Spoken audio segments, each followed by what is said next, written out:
नमस्कार। चलिए आज बात करते हैं एक ऐसी महागाथा की जो सिर्फ एक कहानी नहीं बल्कि एक इतिहास है। ये उन महान योद्धाओं की गाथा है जिनके नाम आज भी गूंजते हैं। ये है खालसा के जन्म की कहानी। तो आइए समय में पीछे चलते हैं और देखते हैं कि ये सब कैसे शुरू हुआ। जरा उस दौर की कल्पना कीजिए जहां बड़े बड़े साम्राज्य राज करते थे, जिनकी ताकत का कोई मुकाबला ही नहीं था। लेकिन उसी दौर की धूल और धुंध के बीच इतिहास कुछ नया लिख रहा था। एक ऐसी शक्ति धीरे धीरे उभर रही थी जो आने वाले वक्त का चेहरा हमेशा के लिए बदलने वाली थी। और फिर वो साल आया जिसने इतिहास की धारा ही मोड़ दी। साल था 1699। ये वो ऐतिहासिक पल था जब इस नई शक्ति ने अपना असली रूप दुनिया को दिखाया। और यहीं से हमारी कहानी का पहला अध्याय शुरू होता है, एक नए पंथ का निर्माण। अब हम देखेंगे कि कैसे एक विचार ने एक ऐसे समुदाय को जन्म दिया जो इतिहास बनाने वाला था। तो सवाल ये है कि आखिर ये खालसा थे कौन? देखिए, खालसा का मतलब है शुद्ध। ये गुरु गोबिंद सिंह जी द्वारा बनाया गया सिखों का एक सैन्य पंथ था। लेकिन ये सिर्फ एक सेना नहीं थी, ये अन्याय के खिलाफ एक जवाब था। एक ऐसी नई पहचान थी जो हर सदस्य को एक संत सिपाही बनाती थी। पर इस पंथ को जो बात सबसे अलग बनाती थी वो थी इसकी अपनी आचार संहिता, इसकी अपनी पहचान। एक खास दीक्षा समारोह होता था जो हर सदस्य को एक ऐसे अटूट बंधन में बांध देता था जो सिर्फ इस जीवन के लिए नहीं था। खालसा के पहचान के 5 प्रतीक थे जिन्हें हम 5 क के नाम से जानते हैं। ये सिर्फ चीजें नहीं थीं, इनके गहरे मतलब थे। केस यानी लंबे बिना कटे बाल आध्यात्मिकता और ईश्वर की मर्जी को मानने का प्रतीक थे। कंघा सफाई और अनुशासन का। कड़ा जो स्टील का कंगन होता है वो भगवान के प्रति वफादारी और सही काम करने के लिए एक लगातार याद दिलाने वाला था। कृपाण मतलब तलवार कमजोरों की रक्षा और अन्याय के खिलाफ खड़े होने की जिम्मेदारी थी। और कछेरा आत्मनियंत्रण और पवित्रता का प्रतीक था। ये उनकी वर्दी थी जो उन्हें दुनिया में एक अलग पहचान देती थी। तो एक नए पंथ का जन्म तो हो चुका था, लेकिन अब वक्त था उनकी सबसे बड़ी परीक्षा का।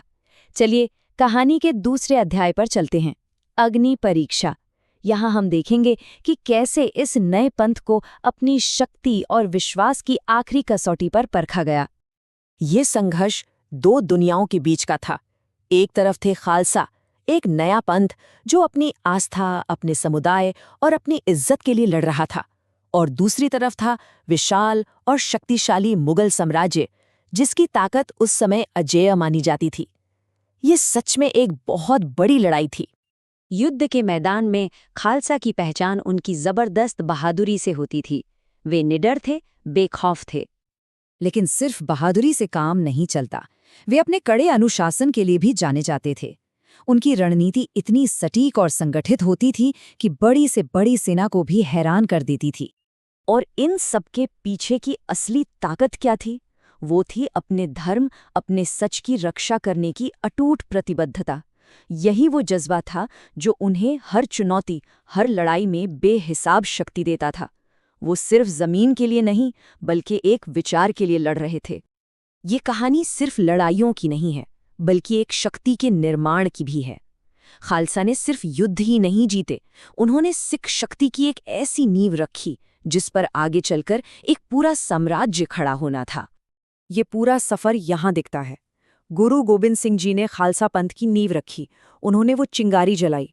उनके बाद बंदा सिंह बहादुर जैसे महान नेताओं ने उस चिंगारी को एक ज्वाला में बदल दिया। और 18वीं सदी आते आते खालसा पंजाब में एक ऐसी सैन्य और राजनीतिक शक्ति बन चुके थे जिसे कोई भी नज़रअंदाज नहीं कर सकता था। और अब हम अपनी कहानी के आखिरी अध्याय पर आते हैं। ये हिस्सा युद्ध के मैदान से कहीं आगे खालसा की उस स्थायी विरासत के बारे में है जो आज भी हमारे बीच जिंदा है। तो खालसा की विरासत क्या है? ये सिर्फ सैन्य जीतों की कहानियों तक ही नहीं है, वे आज भी साहस, सम्मान और धर्म की रक्षा के प्रतीक हैं, यानी सच्चाई और न्याय के रास्ते पर चलने की प्रेरणा। संक्षेप में कहें तो खालसा योद्धाओं की कहानी सिर्फ इतिहास का एक पन्ना नहीं है, ये सिख पहचान की आत्मा का हिस्सा है। उनका असर आज भी हर सिख के दिल में और दुनिया भर में उनके कामों में महसूस किया जा सकता है। तो ये थी खालसा योद्धाओं की संक्षिप्त गाथा, एक ऐसी कहानी जो हमें सिखाती है कि कैसे विश्वास, साहस और पक्के इरादे से इतिहास का रुख बदला जा सकता है। और ये हमें एक सवाल के साथ छोड़ जाती है, क्या इस महान इतिहास की गहराइयों में और उतरना चाहेंगे?